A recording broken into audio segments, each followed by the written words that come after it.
no puede ser personal. Hoy tenemos la sesión de noticias, como siempre, pero vamos a iniciar por el tema que yo voy a denominar bocado di cardenale, el plato fuerte, el bocado de cardenal, que lo hemos tentativamente intitulado "El maestro es el epicentro de la educación" o "El caballo de Alejandro Magno". Repito, el maestro es, no debería ser, es el epicentro de la educación o el caballo de Alejandro Magno, no en forma interrogativa. Tampoco exclamativa, sino en forma de disyunción. O es una cosa o es la otra. No es un bit, no es una combinación de 1 y 0, sino una disyunción. O es, el maestro es el epicentro de la educación o el caballo de Alejandro Magno. Voy a comenzar ablandándole los ingredientes para que lo puedan digerir más fácil. Epicentro, según cualquier diccionario que se respete moderadamente, que usted consiga en internet o físico, tiene 2 primeras acepciones a la mano, compartidas por la Real Academia Española, a la que yo me adscribo como embajador del idioma español que soy. Epicentro, o es el punto focal de un sismo, de un movimiento telúrico, de un sismo, ¿verdad? El punto nodal, el punto quiditivo, el vértice, ¿verdad?, de donde se dispara. Y por antonomasia, también pasa a ser epicentro un lugar o una persona de donde parte algo de forma expansiva, bastante parecido a la energía que libera un sismo. Por eso dije por antonomasia. Una persona o un lugar que funge de vértice de algo, ¿verdad?, que sale de él de forma expansiva. Entonces, como ustedes pueden ver, yo no estoy hablando de epicentro de manera metafórica, sino que la acepción del término epicentro dice que una persona, en este caso un maestro, puede ser epicentro de algo que salga de él de forma expansiva, que se extienda a partir del maestro. Yo no dije el estudiante. El estudiante no puede ser el epicentro de la educación de forma expansiva. ¿Cómo? Pues el estudiante no es el objeto de la educación. Primero, eso del objeto lo desmontó Immanuel Kant cuando presentó el objeto como fenómeno hace tiempo, pero como no vengo a hablar de filosofía, no voy a desglosarle lo de objeto ahora. ¿Por qué es incorrecto considerar al estudiante como el objetivo de la educación? No. Ni tampoco como el sujeto de la educación, porque lo subjetivo, ¿verdad?, lo subjetivo es algo que carece de pervivencia, es volátil, es ambivalente. La subjetividad es plausible para usted interconectar ideas, como una computadora cuántica de esas que están desarrollando ahora. Usted agarrar bits y bits y bits y bits y hacerlo, ¿verdad?, que haya una que haya una coordinación entre esos diferentes bits. El estudiante ni puede ser objetivo ni puede ser subjetivo. Pero tampoco puede ser fenomenológico, como diría Kant, que dije que no voy a profundizar en él. No puede serlo dentro de un sistema rígido, objetivo, como el que impera. Ahora bien, ya expliqué epicentro y por qué, ¿verdad? El maestro sí puede ser considerado epicentro. ¿Por qué no es una metáfora poética mía? Ah, ese poeta, eso es una metáfora que inventó ese loco. No. Ahora voy a explicar qué tiene que ver con lo que yo voy a hablar, el caballo de Alejandro Magno. ¿O no? Voy a explicar la anécdota del caballo de Alejandro Magno para que ahorita, cuando yo emparente las ideas, usted tenga un conocimiento, ¿verdad?, de esa anécdota, si es que ya no lo ha tenido, porque muchas personas conocen esa anécdota por igual. Cuando Alejandro tenía 12 años, era un muchacho bastante inteligente, pero Alejandro, a diferencia de los estudiantes de ahora, tuvo a Aristóteles de maestro, entre otros grandes sabios. Incluso lo tuvo de maestro personal de él, asignado por Filipo de Macedonia, ¿verdad? De aquel lado del Olimpo, del monte Olimpo, de aquel lado de la Olimpa, quedaba el reino de Macedonia, que prácticamente ni se consideraba griego tampoco el reino de Macedonia, aunque no lo era en realidad, pero los griegos, después que Alejandro se hizo famoso, después que desdeñaban a Alejandro, cuando se hizo famoso, los griegos dicen, no, Alejandro es griego. Mentira, ustedes no lo querían a Alejandro. Filipo, que era un rey, que cuando Alejandro nació había logrado cierta posición de estabilidad, pudo asignarle grandes maestros. Con 12 años más, Alejandro ya era una lumbrera, tuvo una educación distinta de ahora, que un estudiante no tiene derecho a conocer un libro directamente de Aristóteles. Como voy a explicar ahorita. Hay doctorados que ni en los doctorados logran hacerlo, a menos que sea una universidad de renombre estadounidense, alguna de Massachusetts, Harvard, Oxford en Inglaterra. En fin. Alejandro sí tenía la filosofía directa de Aristóteles, la de Platón, que fue maestro de Aristóteles y que Aristóteles tanto le concedía razón en alguna cosa y lo contradecía en otra. Y como Platón había sido discípulo de Sócrates, no estaba tan lejos de la mayéutica socrática. Hay un caballo hermoso, brioso, indomable. Y varios individuos de la corte del rey Filipo de Macedonia intentan domarlo y no lo consiguen. Alejandro, que ya privaba en gente porque tenía grandes maestros como Aristóteles, yo voy a intentarlo, de 12 años. Es el hijo del rey. Alejandro se monta en el caballo y estudia su animal. No, él lo estudia. Y se da cuenta que el animal le tiene miedo a su propia sombra. Y lo que hace es que lo pone de cara al sol para que el animal no vea su sombra. Lo domeña y comienza a entrenar a su animal hasta que se hicieron inseparables y el animal obedecía ciegamente a Alejandro. Y pasó, incluso hubo una ciudad cuando el animal que murió en batalla, porque Alejandro lo preparó para ser un caballo de guerra, murió en batalla, una ciudad con el nombre del caballo de Alejandro Magno, no se me olvida, porque es un nombre griego. Y los que hemos leído algo, tenemos problemas porque se nos acumulan demasiadas y a veces sabemos cosas y se nos van porque es demasiado lo que acumulamos muy rápido. Hasta una ciudad, pero el caballo él lo entrenó, él conoció, ¿verdad? Él estudió el aspecto fenomenológico de lo que ocurría con el caballo y para convertirlo en un objeto con un fin determinado, que es lo que se hace con el estudiante hoy.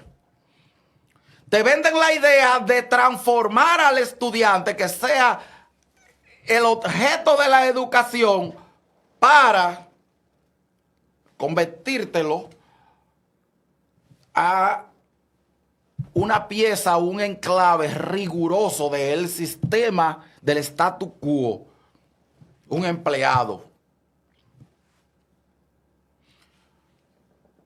Atendiendo a la clase social a la que tú pertenezcas. Porque si tú eres, por ejemplo, ¿cuántos hijos de millonarios usted conoce? A menos que el papá sea artista, el hijo de Julio Iglesias le luce. ¿A cuántos hijos de Pepín Corripio, de Lama, de los expresidentes que quieran ser cantantes, peloteros, usted conoce o músicos? No. A ellos, a los ricos le dicen, del arte no se vive. Eso es de cada 1000 personas. Llega a ser pelotero. De cada 1000 personas triunfa en el arte. A los pobres sí. Con la dificultad de que como los pobres se necesitan para ser empleados o profesionales de clase media, también eso se le dificulta. Tiene más acceso, ¿verdad? Una persona de clase A, de clase media que quiera ser pelotero, así, podría tener más oportunidades que una de clase baja. Y así, porque se va degradando. ¿Cuál es el problema de la educación? ¿Por qué Randolfo Ariosto dice ahora que el que debe ser epicentro de la educación, no centro? No centro. El estudiante bien podría ser el centro, pero el maestro, si no es el centro, debe ser el epicentro. El epicentro. Y eso lo coloca en una posición más importante que el propio estudiante.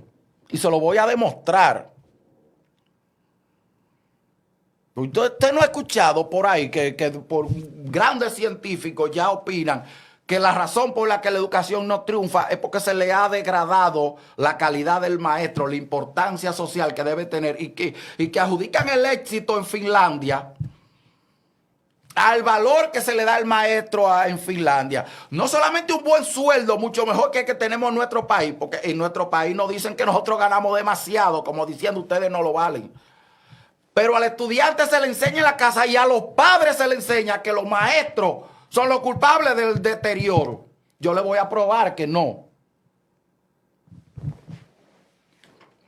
Para eso vamos a hacer un ejercicio brevísimo analizando la evolución de la educación. Yo se le expliqué a este profesor de Santiago Rodríguez la evolución en la primera clase, toda.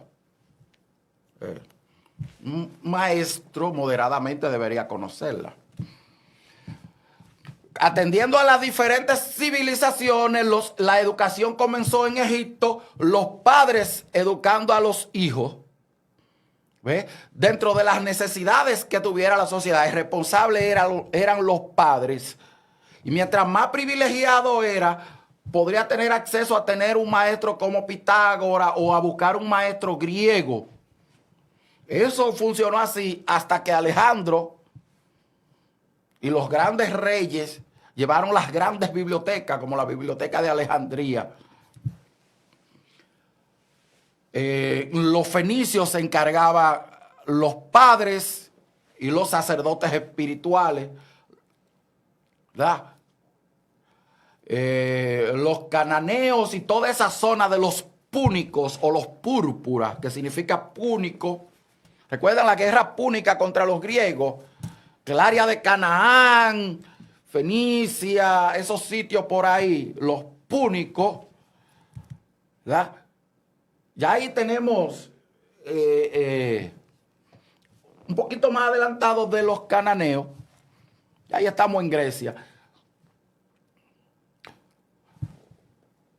En Grecia, en las sociedades más primitivas, o era la madre o el padre entrenaba el hijo para ser cazador y la madre, ¿verdad?, fungía de maestra espiritual en el hogar. y los sacerdotes de las comunidades. En Grecia se dan dos tipos de educación interesantísima en las dos sociedades más destacadas de ese entonces. La de los espartacos y la de los atenienses. Los espartacos te lo criaban para ser militares. Incluso la mujer realizaba ejercicios y la mujer tenía que ponerse en forma para que pudiera dar hijos sanos. Se lo sometía a un régimen militar y el muchacho que no daba para eso lo expulsaban, lo mandaban a morir. Y lo preparaban para ser soldado en Esparta, rigurosamente. La educación, desde la madre comenzaba a preparar a ese muchacho para que fuera buen soldado hasta los 7 años, que el Estado se encargaba de formarlo, pero para ser soldado. En Atenas, que tuvo los presocráticos, filósofos como Heráclito, una playa de antes de Sócrates, y que cuando se llega a Sócrates, Sócrates hace un invento maravilloso al que los poderes estatales, los gobiernos del mundo, la ONU, el PNUD, todos los sistemas educativos del mundo y las universidades le tienen miedo a algo que inventó Sócrates que se llama la mayéustica. Mayéustica. Sócrates, cuando venía el estudiante que quería ser discípulo de Sócrates. Y el estudiante quería saber el origen del universo. Sócrates no le decía desde el principio, conócete a ti mismo y conocerás el universo. No, solo supimos nosotros a través de que él realizó un ejercicio mayéutico con el estudiante que le preguntó, ¿verdad?, sobre el universo. Sócrates le preguntaba, ¿qué eres tú? Digo, un ser humano. Y un animal también, pero racional. Ajá. ¿Y de qué estás tú hecho? Digo, de células, moléculas, órganos. Y todo ese sistema de órganos que conforman, digo, conforman un cuerpo, ¿verdad?, con todos los componentes necesarios. Y después de explicarte que en tu cuerpo había electricidad y que en tu cuerpo había minerales, pero Sócrates no comenzaba a discursarlo, seguía preguntando hasta que el muchacho decía, es cierto, y tenemos esto. Todo lo que hay en el universo y todo lo que hay en el planeta Tierra está en el cuerpo humano. Hasta los metales, no metales, minerales, aire, oxígeno, agua, etcétera, etcétera, etcétera. Dice, conoce. Cuando ya el estudiante, él por sí mismo lo sabía, entonces, exacto. Conócete a ti mismo y conocerás el universo. Pues lo llevaba a un sistema de preguntas que el estudiante mismo tuviera la percepción de que el conocimiento estaba ahí al alcance de la mano.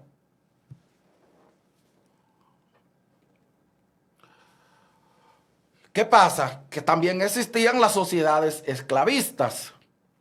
Y en las sociedades esclavistas, que también Grecia tenía varias polis o ciudades griegas que funcionaban como estados independientes cada una, ¿verdad?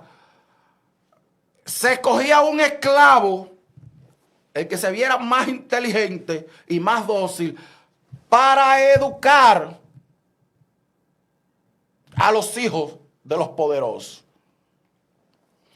Ustedes saben cómo se le llamaba al esclavo que era escogido por el sistema esclavista para darle clase a los hijos de los ricos.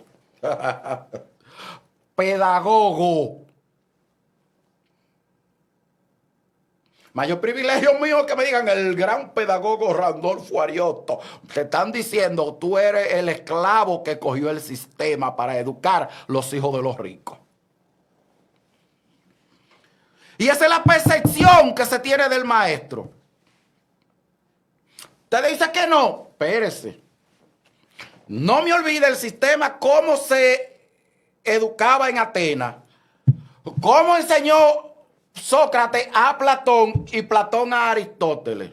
No me olvide eso. Ni me olvide del esclavo que se escogía para enseñar a los hijos de los ricos. Manténgame ese conocimiento ahí, no lo vi. Si usted quiere, anótelo en su casa, téngalo ahí. que yo no lo voy a olvidar. Nunca he podido olvidarlo. Las sociedades siguieron desarrollándose. Alejandro Magno, al morir, los generales se repartieron el ejército, hubo cambios. Los romanos se apoderaron de medio mundo, no del mundo hasta donde llegó Alejandro, pero gran parte llegaron hasta España. Y con el surgimiento del cristianismo llega la Edad Media. En la Edad Media, el apogeo del cristianismo hace que surjan las grandes escuelas monásticas. Eso se le denominaba la escolástica. La iglesia era que educaba, pero la educación quedaba en manos de los monjes y del clero. Los hijos de los reyes, gracias a que alguien encontró unos textos de Aristóteles de manera fortuita y al azar, al Papa se le ocurrió, bueno, si nosotros logramos darle formación, encontró, unos textos de derechos romanos de derechos romanos. Dijo, con este derecho romano, si logramos formar los ciudadanos de Europa, que todos respondían al Papa. Existían los estados cardenalicios. Y en Bolonia, que fue la primera universidad secular de la era medieval, en Bolonia, hace 843 años aproximadamente, se creó una universidad de derecho romano para entrenar a los hijos de los ricos y futuros funcionarios de toda Europa para que fueran más capaces. Claro, ahí surgen las universidades, se le fueron agregando nuevas carreras.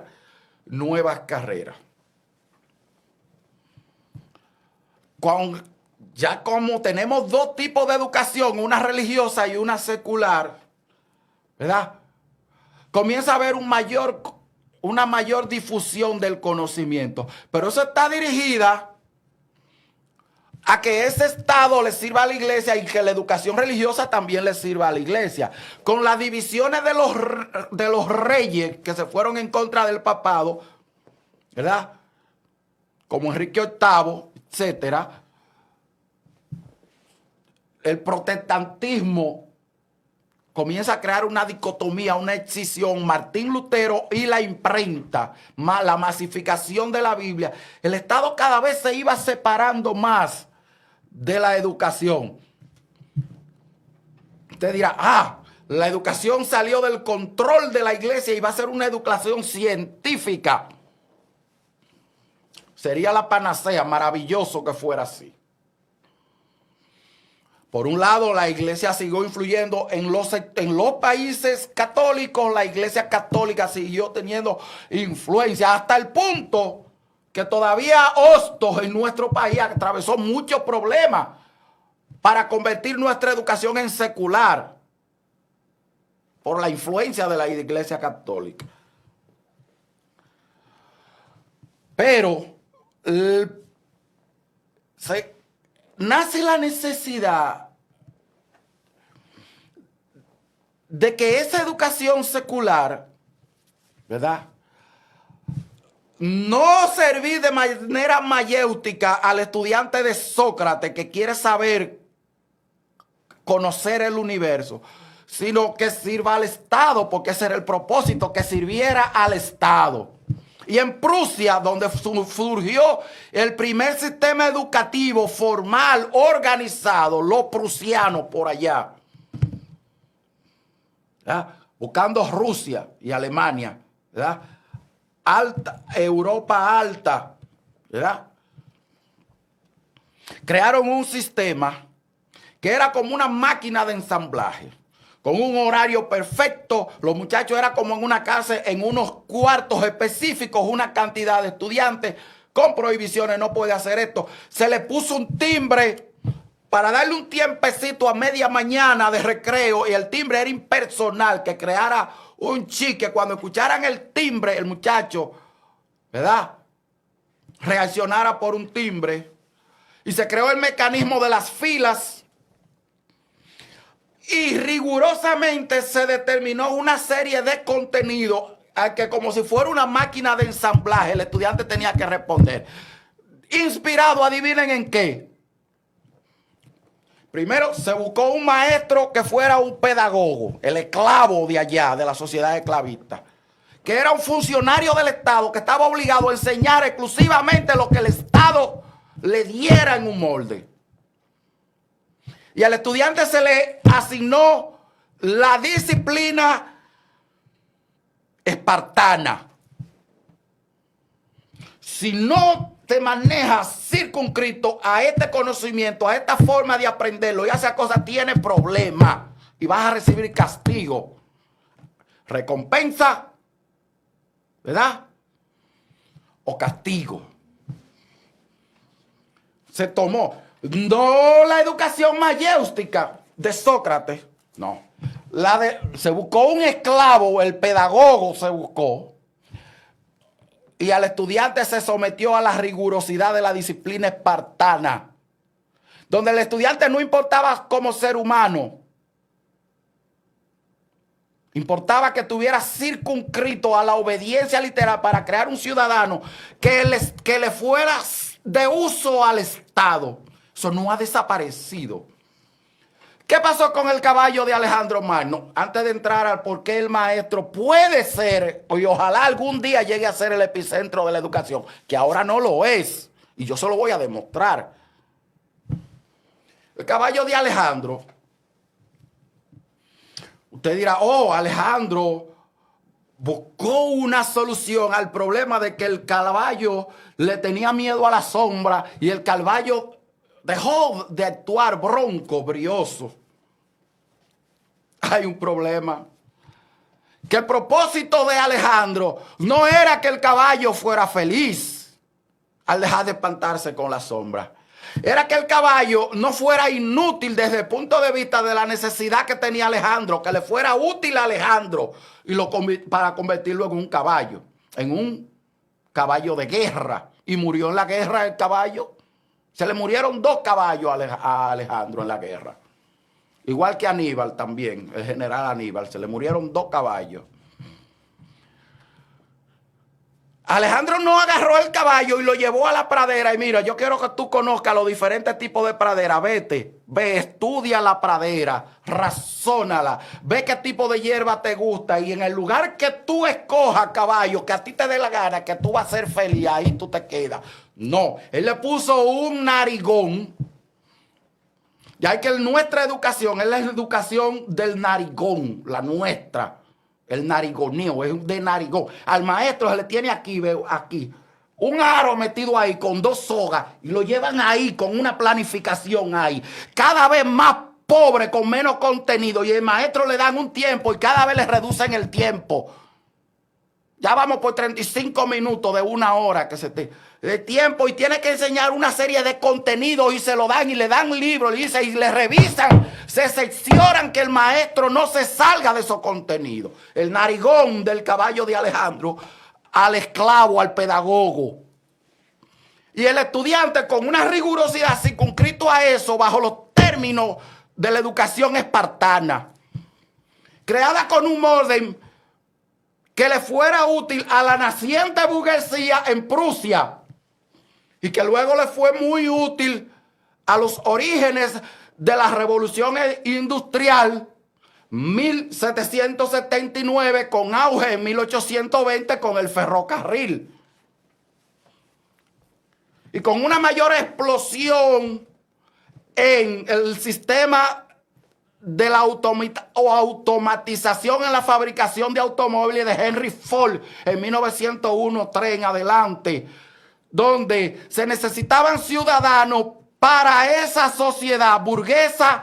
La revolución industrial desde 1779 hasta 1901 se necesitaba el mismo ciudadano, un ciudadano que fuera útil para la fábrica, supervisor, ingeniero, menor cantidad de médicos que ingenieros y obreros, ciudadanos del campo, menor cantidad porque vamos a crear infraestructura, máquinas. Y se fue creando ese ciudadano de la revolución industrial para la fábrica de hierro, después para la fábrica de acero, para los grandes equipos, las maquinarias de barco a vapor, ferrocarril, el auto, etc.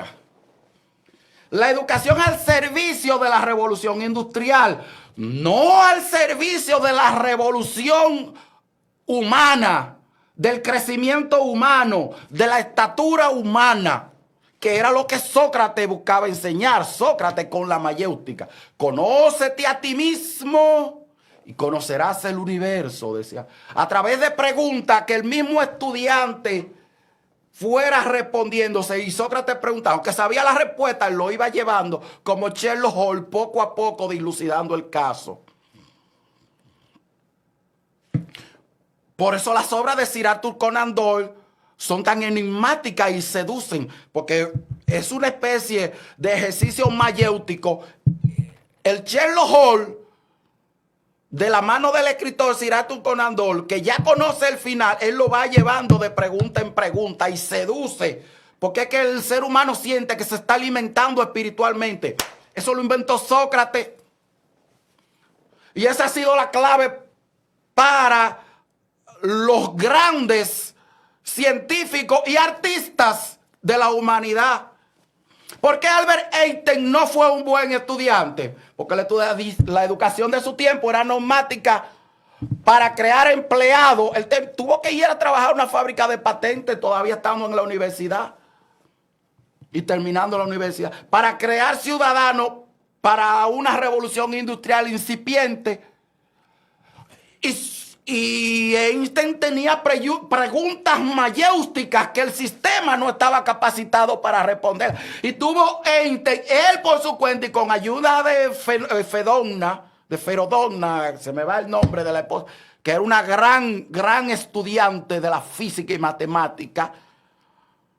Se sintió por primera vez cuando se casa con esta muchacha en el ambiente de él formular sus preguntas mayéuticas, y se encontró a sí mismo gracias a que encontró una mujer que compartía sus propios intereses. Y la esposa de Einstein hizo en par de años lo que el sistema educativo no pudo hacer en todos los años, porque no te daban una educación mayéutica. Te creaban un molde con unos contenidos y una porquería repetitiva, agregándotele un chin más. Y tú nunca llegabas a leer el libro de Sócrates, ni el libro de Platón, ni el libro de Newton. Tuvo Einstein que por sí mismo profundizar en Newton. Y tenía que él y su esposa escondida aprovechar y desmenuzar en la universidad ellos por su cuenta. ¿Por qué? Porque el estudiante ni era el epicentro, ni era el centro. El centro es el Estado para crear un empleado útil y un ciudadano útil al Estado. Óyeme, no es que usted no le pueda servir a ese Estado, pero que ese no debe ser el epicentro de la educación. El epicentro debe ser que el Estado se adapte al desarrollo humano y al desarrollo espiritual de sus ciudadanos. No al revés, que sea un Estado que te preserve una clase política, ya sea comunista, que es despreciable el sistema comunista porque te lo convierte en esclavo, donde tú no eres libre y todo el mundo es pobre, menos los gobernantes y los generales de los ejércitos. Eso no sirve el comunismo. Pero en el capitalismo, ¿verdad?, te crean unas riquezas específicas y una clase en contubernio, una oligarquía emparentada con el Estado, muy parecido a la oligarquía comunista emparentada con la oligarquía de la jefatura de los ejércitos. Un binomio represor. Y aquí también. Si es malo el comunismo, es peor. Perdón, si es malo el capitalismo, es peor el comunismo. ¿Por qué? Porque te afecta la educación.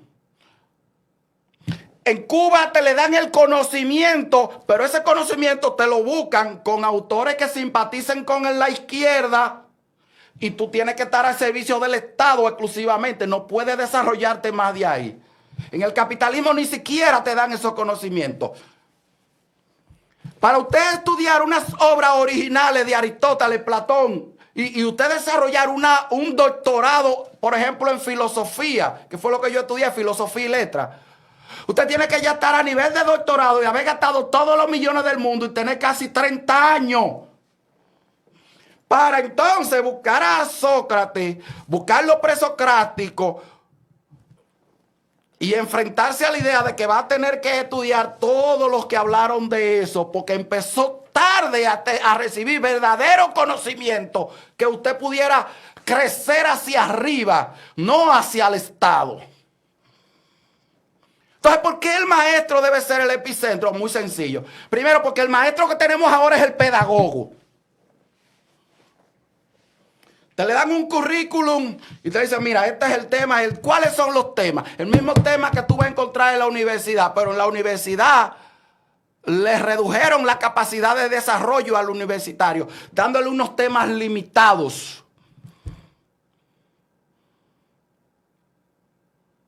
Te los reducen. Todavía al nivel de maestría.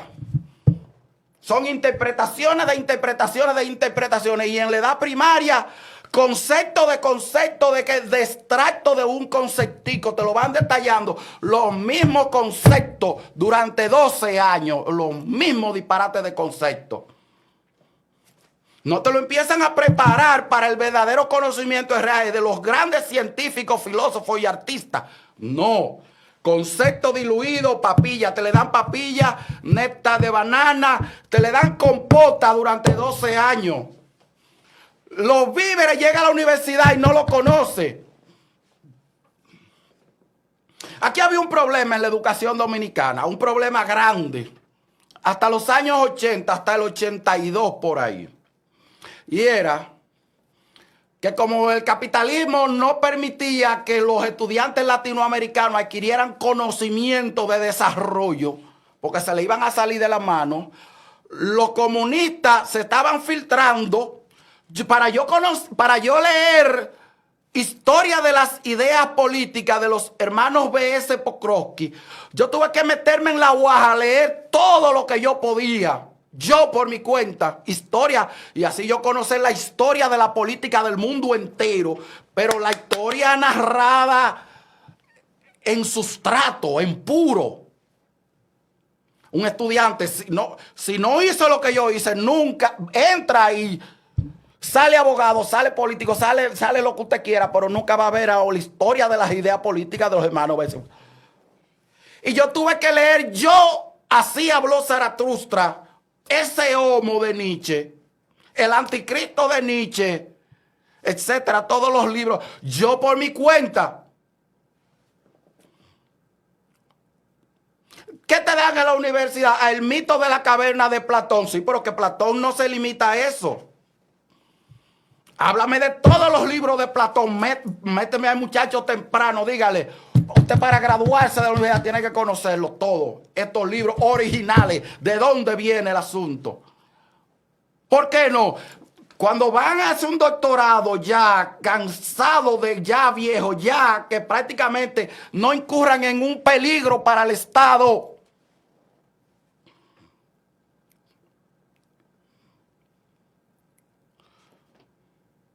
Y para eso es fundamental que el maestro, ¿verdad? Que en la UAS en los años 60 y 70 estaban produciendo los Amin Abel Hasbun, los Orlando Muñoz, ¿cómo era el periodista? Orlando. Bien, este que asesinó a Balaguer. Dios. Bien. Había un miedo gringo a la izquierdización, al comunismo que había en la UAS y en los liceos con Felaber y Fefla, que dijeron no, intervinieron a través del plan decenal, PNUD y te plantaron Educa, acción empresarial, eso es capitalismo para la educación. Y se agarró como guía de esa educación Pucamaima y se comenzó a desmontar el espíritu crítico que tenían los maestros de izquierda, porque a ellos les convenía criticar el capitalismo, no porque la educación de izquierda era mejor, era que por lo menos tú tenías la ventaja que te enseñaban a criticar el status quo tuyo, y por eso habían tantos comunistas en nuestros países latinoamericanos, pero había que desmontar eso, porque de la UAS se llenaba de comunistas, de huelgas, de represiones, y es verdad que eran mal usados por el comunismo internacional para hacer daño, y en los liceos también, con el FELABEL, el FEFLA, la UNER, eran mal usados, y es verdad. Pero ellos no te sustituyeron ese espíritu crítico que enseñaban los maestros influenciados por la izquierda en la UAS, los maestros que venían influenciando por la izquierda. Aquí llegó Padilla, llegó Fernandito, influenciado por la izquierda, llegaron varios, no todos, los buenos maestros. Eran influenciados, los buenos eran influenciados por la izquierda. Pero eso se desmontó. Antes, para tú ser dirigente de los maestros de ADP, tú tenías que ser de izquierda, porque eso era lo que tendían el conocimiento crítico para criticar y conocer la realidad del daño de que el maestro era lo que era un pedagogo. Y se decía, no, usted es un pedagogo, güey. El esclavo seleccionado por el sistema para enseñar lo que nosotros le decimos. Y tiene que circunscribirse a esto. Y si no, usted no sirve. Y después los fallos, ellos nos decían, no, espérate. Como nosotros te dimos esos conocimientos y te obligamos a darlo a partir de 1982, cualquier fallo es del sistema, es de Educa y es del status quo. No, el maestro es culpable. Oh, pero ustedes desmontaron la izquierda en las universidades porque los maestros salían comunistas a enseñarle un espíritu crítico, a pesar de que la filosofía educativa en la ley 66-97 dice que la función de la educación es crear ciudadanos críticos conscientes de sus derechos y deberes. La función de la educación es, según la filosofía nuestra, crear ciudadanos críticos conscientes de sus derechos y sus deberes. Y desmontaron eso de la UAS porque perjudicaba, porque lo que estaba era criando muchachos comunistas.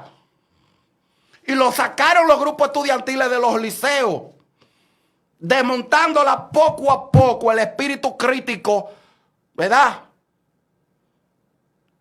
Venían maestros sin espíritu crítico y después, no, la culpa es del maestro que no asimila los conocimientos que se le dan. Nosotros le decimos qué hacer y ellos no lo interpretan como nosotros queremos. ¿Cómo? Y el maestro no tiene que seguir a pie de la letra una planificación que usted le da y un currículum que usted le da. Y tiene que circunscribirse a reuniones de tal reunión de supervisor, tal taller, tal. Todo al pie de la letra y se le dice en el aula cuánto durar, cómo hacer y un molde para todos los estudiantes y después se le dice tú tienes que darle espíritu crítico a ese estudiante y dejarlo que tengan libertad y si no la culpa es tuya, con un molde. O sea, el maestro tiene que impedir que el estudiante vea su sombra, tiene que ponerle un bozal y enseñarlo a ser libre así y si no la culpa es del maestro. No del maestro, del pedagogo. El esclavo que se cogía y se le decía, enséñamele esto, con un poderoso del sistema vigilando a ese pedagogo que no fuera a salirse del guión que se le daba para adoctrinar en función de lo que el Estado necesitara. No el Estado dando la educación que el ser humano necesita, como nosotros necesitamos aquí. Inventores de computadora cuántica, inventores de aerotaxi como hay en Estados Unidos. No, solo tienen Inglaterra, Alemania, las mismas nacioncitas de siempre. Nosotros no, gastamos millones, y Educa, coge cuarto. Y el maestro siempre es el culpable. Porque el maestro no es el epicentro. O sea, no se forma un maestro, se le da el background intelectual en la universidad se le mete ahí al método Montessori de María Montessori en Italia, al método de Paulo Freire de Brasil, no se le da el de Jean-Jacques Rousseau de Francia, no se le da ni siquiera la economía de las naciones y la mano libre del mercado de Adam Smith, ni se le enseña el taylorismo de Henry Taylor en Inglaterra, ni se le enseña el forderismo de Henry Ford. No, porque no es que ellos piensen como esa gente, es que trabajen para un modelo creado por esa gente. Por eso se le da, mire, existió alguien y se le da el nombre y se le da un esbozo de su biografía. No de cómo ellos hicieron eso y qué hacer a partir de. No. Se agarra un maestro, se le enseñan conceptos cuquicá. En mi segundo semestre en la UAS yo gané el premio iberoamericano de poesía Escorza en Barcelona, España, en mi segundo. Yo no fui a aprender a ser poeta a la UAS. Si hubiera ido a aprender a ser poeta a la UAS, no hubiera ganado 4 premios internacionales y 2 nacionales en mi país. No te enseñan. Tú sabes que tú puedes inventar en una universidad nuestra algo que ya hayan inventado afuera. Un robot que se mueva. ¿Dónde? Los chinitos con 7 años hacen eso. El estudiante más malo de Finlandia con un grupo hizo un robot los otros días. El más malo, que era catalogado como un estudiante indisciplinado, hizo un robot. Eso no es poesía. Es algo, un invento que no exista antes. ¿Con qué andamiaje? Si agarran a unos maestros, le dan unos conceptos precorres, resumen de un resumen, de otro resumen, y se le dice, mira, ve, tú tienes tantos minutos, y estos son los temas, y nada más da esos temas. Tú nada más puedes hablar aquí sobre el artículo descriptivo. Aquí háblame, hasta quitaron la comunicación, porque la comunicación creaba a los muchachos con capacidad discursiva y se le puso el intertextualismo, el desarrollo de texto, porque el texto tú lo alimentas, ¿verdad? Tú lo que te conviertes en un ordenador. La comunicación no, la comunicación te enseña a pensar. Los textos, el desarrollo de texto. Si tú no tienes un andamiaje aquí comunicativo, no te sirve de nada.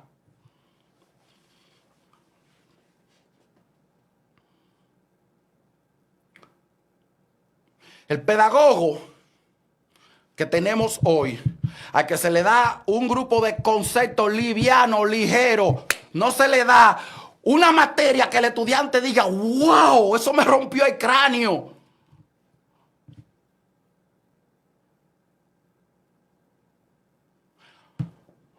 Te le dan solfeo al estudiante cuando llega desde el principio. No, después se le habla de un chin, qué es la música y qué es el sonido, ya en 7º grado.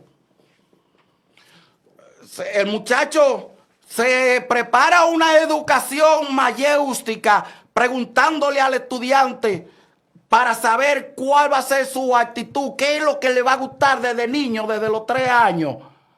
Para entonces mandarlo a un aula de música y se le dan temas complementarios de las otras asignaturas. O mandarlo a un área de física y matemática y se le dan algo complementario alto, pero se le enfatiza en eso. Al principio, no, se invierten millones en todos los países de este sistema educativo para crear moldes que a garantizar que sean empleados. Fue tan descarado el asunto que dijeron todos no pueden ser profesionales tampoco. Vamos a llenar de Infoté el país. Yo estoy de acuerdo con Infoté, es necesario. Es verdad que todos, en este sistema todos no van a poder ser profesionales. Pero sí van a poder ser empleados todos y de ahí no pasar. Y la ciencia en la educación, ¿para cuándo? Para después de doctores. Cuando ya le quedan 10 años de vida útil, después de doctores se le enseña ciencia y las verdaderas asignaturas. Después de cuando están haciendo, cuando ya casi no le queda vida útil y no hacen daño al país.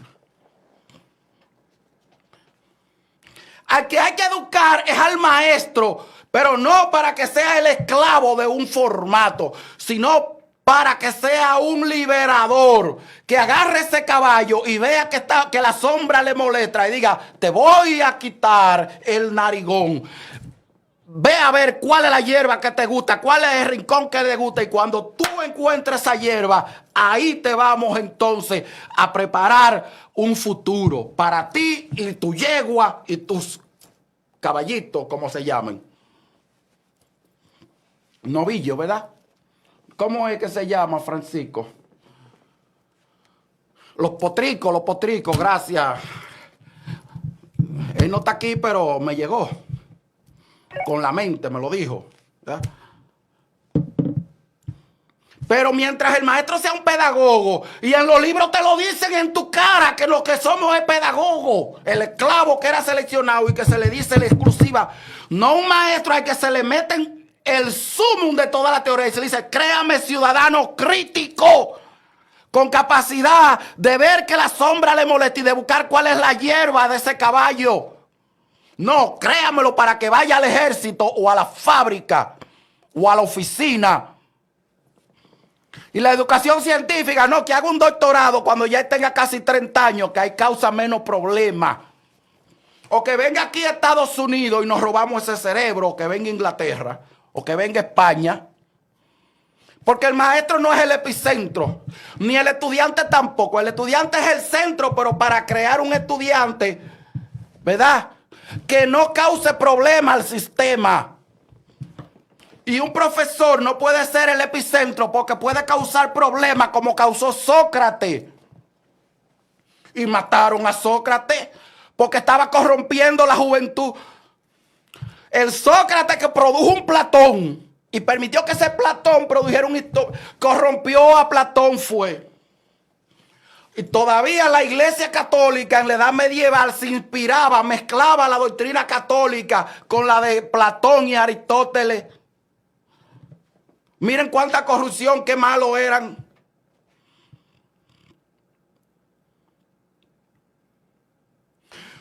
Libere al maestro para que pueda liberar al estudiante. Y yo lo desafío. Vamos a una educación que en los primeros años tenga la capacidad mayéutica de investigar hacia dónde va ese estudiante en la vida. Y enrumbarlo por ahí. Y él va a ser un estudiante feliz. Y todos van a ser genios. O va a ocurrir como Einstein, que tuvo que esperar a salir de la escuela para ser un genio. Y el mismo Newton.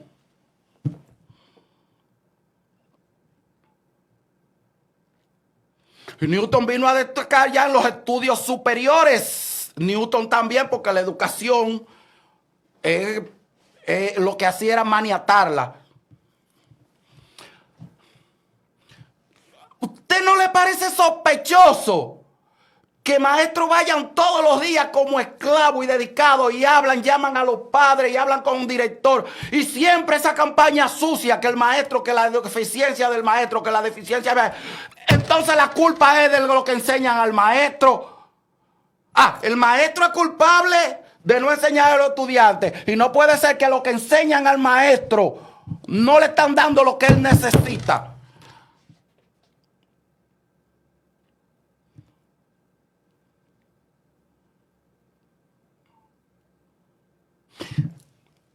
Dele al maestro el respeto sacerdotal de la vocación. Usted no tiene idea lo que significa ser maestro, y a menos que lo sea. Y usted sabe por qué usted no lo va a tener. Porque usted ni loco lo va a aceptar que lo pongan de maestro. Entonces dele respeto al que sí lo acepta. Y permita que ese maestro libere a su hijo. Pero tiene que liberar al maestro primero. ¿Por qué Alejandro no podía liberar al caballo? Porque Alejandro era esclavo de su ambición imperial, de su sistema. Un esclavo no libera a otro esclavo. Un maestro es que se le da un formato. Si ese formato no sirve para educar a los estudiantes, que de cada 1001 acepte el vasallaje y la automatización mecánica. De cada 1001 prospira. La culpa no es del maestro, la culpa es o de Educa, o del PNUD, o lo que planificaron el plan decenal, o de los gobiernos del mundo. Llámese comunista, capitalista. Decía Jesucristo a propósito de los gobiernos de ahora: hipócrita, sepulcro blanqueado, que denigras al maestro cuando tú sabes que le niega las herramientas que necesita y le prohíbe liberar al estudiante, lo aprisiona con grilletes.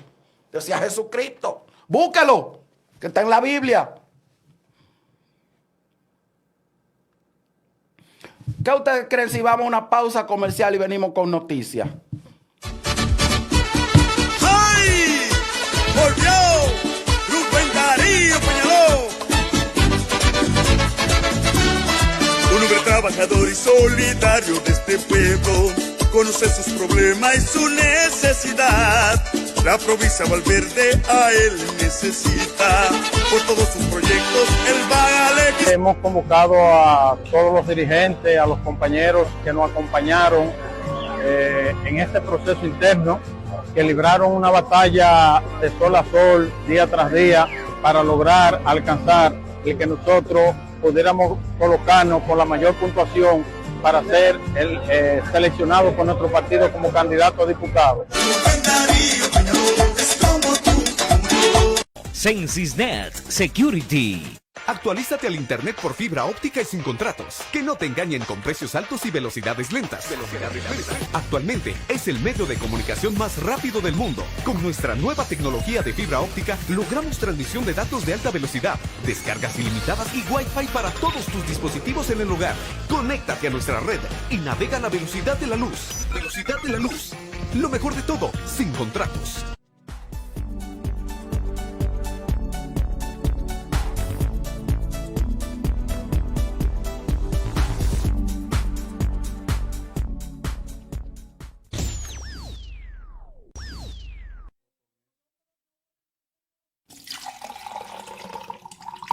Ya está en el mercado nacional agua original, con los equipos más modernos y el sistema más avanzado, Ombosis y rayos ultravioleta. Agua original. Estamos ubicados en la avenida principal número 19, Cañeo Esperanza. Agua original, para cuidar tu salud. Extraemos el agua desde un manantial original